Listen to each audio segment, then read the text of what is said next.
Hello বন্ধুরা, welcome to my channel.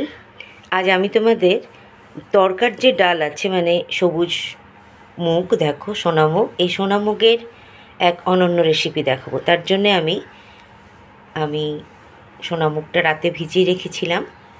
এবার আলু, ছোট ছোট করে আলু দেখো ডুমো ডুমো করে কেটে রেখেছি, বেশি না, একটা বড় আলু, টমেটো, আর এখানে পেঁয়াজ, কাঁচা লঙ্কা, রসুনটা থেতো নয়, কুচি করে নিয়েছি।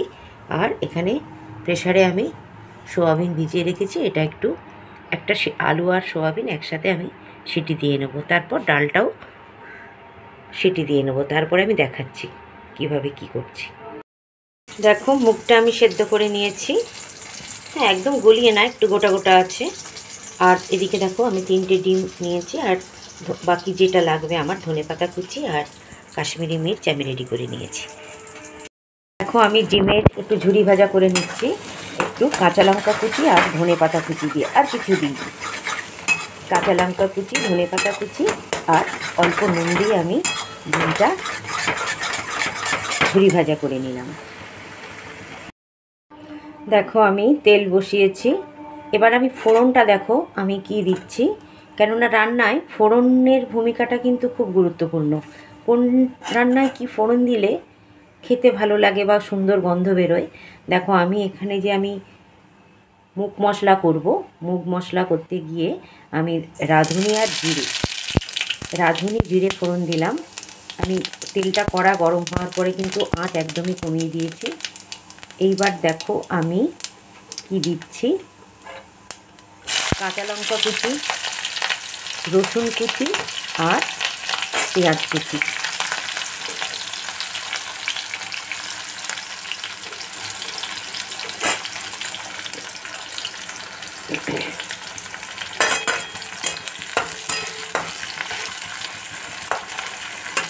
হালকা ব্রাউন হয়ে গেলে তারপর আমি বাকি যে মশলাগুলো দেখাবো তোমাদের। দেখো যেই পেঁয়াজটা ব্রাউন হয়ে গেছে, আমি এবার কাশ্মীরি মির্চ, হলুদ আর 1 চামচ ধনে গুঁড়ো, 1 চামচ জিরে গুঁড়ো, দেখো মশলাটা কষানো হচ্ছে।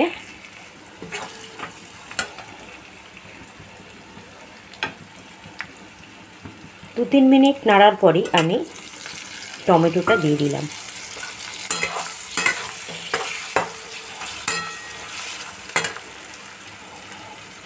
টমেটো দিলাম আর নুনটা আমি দিয়ে দিলাম। এবার এই মশলাটা কষানো হয়ে গেলেই আমি এর মধ্যে সেদ্ধ করে রাখা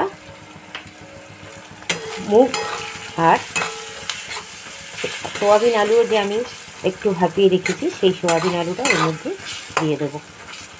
দেখো আমার মশলার তেল বেরিয়ে গেছে, আমি এবার এক এক করে এগুলো দেব।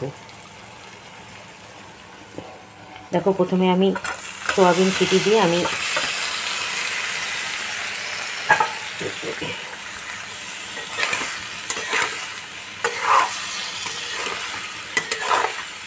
মশলাটা যাতে মিশে যায় সেই জন্য আস্তে আস্তে আমি নেড়ে দিচ্ছি। দেখো সয়াবিন আলু দিয়ে আমি কষিয়ে নিলাম মিনিট 5। এরপরে আমি যে সবুজ মুগটা যে আমি সেদ্ধ করে রেখেছিলাম এটা আমি দিয়ে দিলাম।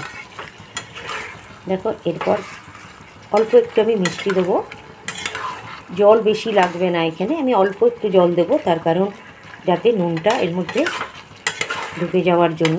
তার জল বেশি লাগবে না, তার কারণ হচ্ছে এগুলো আমি সবই, ডালটাও আমার ভাপানো আর আলু সয়াবিনও আমার রেডি করাই ছিল। খুব আমি ফুয়েল বাঁচানোর জন্য এবং খাবারের খাদ্যগুণ যাতে ঠিক থাকে সেই জন্য বেশি কষানোটা আমি পছন্দ করি না।